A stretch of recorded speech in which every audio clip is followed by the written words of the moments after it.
What's good, everybody? It's your man, The Voice, bringing you this week's timeout. This is where we take a step back and assess the game of life, looking to God for strategies to bring us true success. This week's thought: abandonment issues. In my hometown of St. Louis, the NFL is a sore subject. The only other cities that have lost 2 football teams since the AFL-NFL merger are Oakland and Los Angeles. Now, we still love football, and the Chiefs have become our team. That's not what happened when the Cardinals left, but I digress.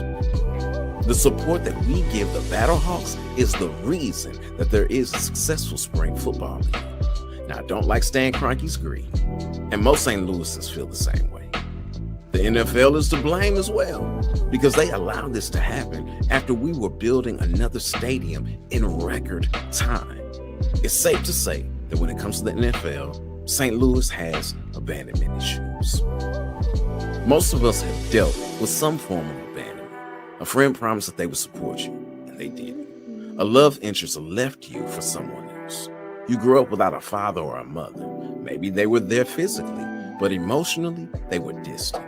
A spouse or a loved one leaves you to pick up the pieces after they die. What causes abandonment? Well, it's sin. Sin is what causes abandonment. Those broken commitments and selfishness are all products of sin, and they cause abandonment. You were dependent on someone, and they failed you. Maybe they used that time to do something that they felt would benefit them more than being with you.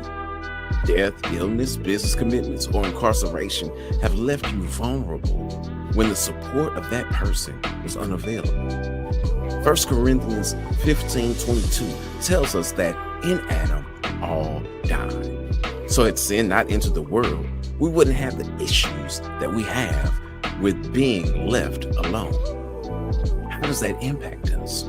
It causes us to have a lack of trust. Because we couldn't trust this person that we loved and cared about to come through for us, how can we trust anyone else? That causes us to harden our hearts against the world and against others. We don't let people in because we've been hurt.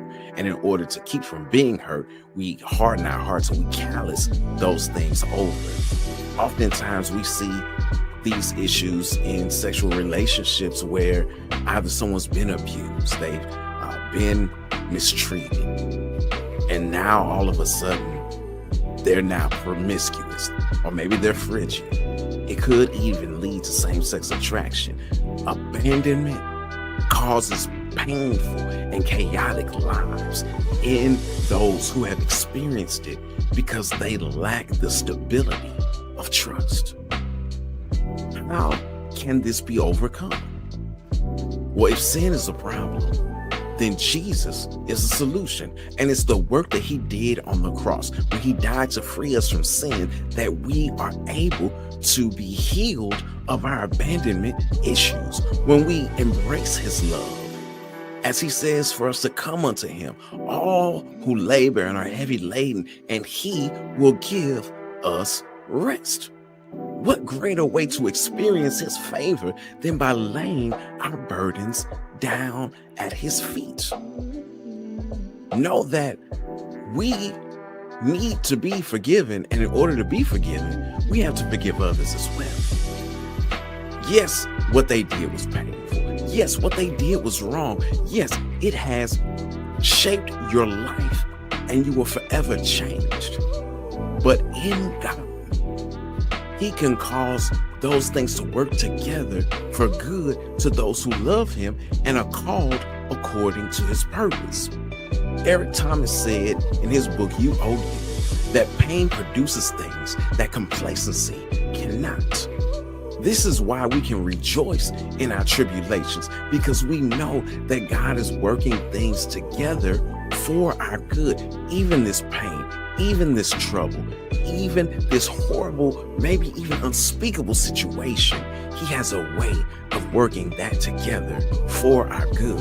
And we have a high priest that's touched with the feelings of our infirmities, because there's nothing that we're going through, that we're dealing with, that he hasn't experienced, including abandonment. He was the first to be abandoned. He was left by Israel when they went after false gods. He was left by the angels who rebelled and went against him when they followed Lucifer.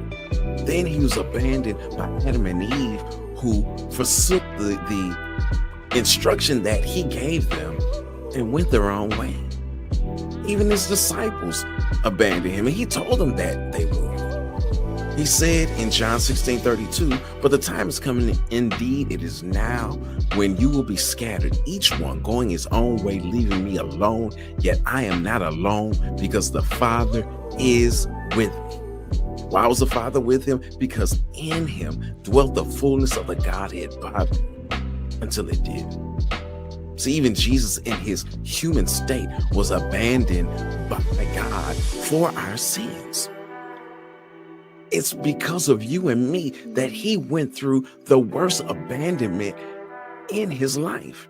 He was forsaken on the cross so that we would be forgiven.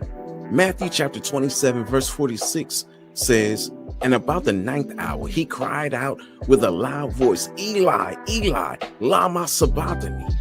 That is to say, my God, why hast thou forsaken me?" He was shunned so that we could be saved, left out so that we could experience true love.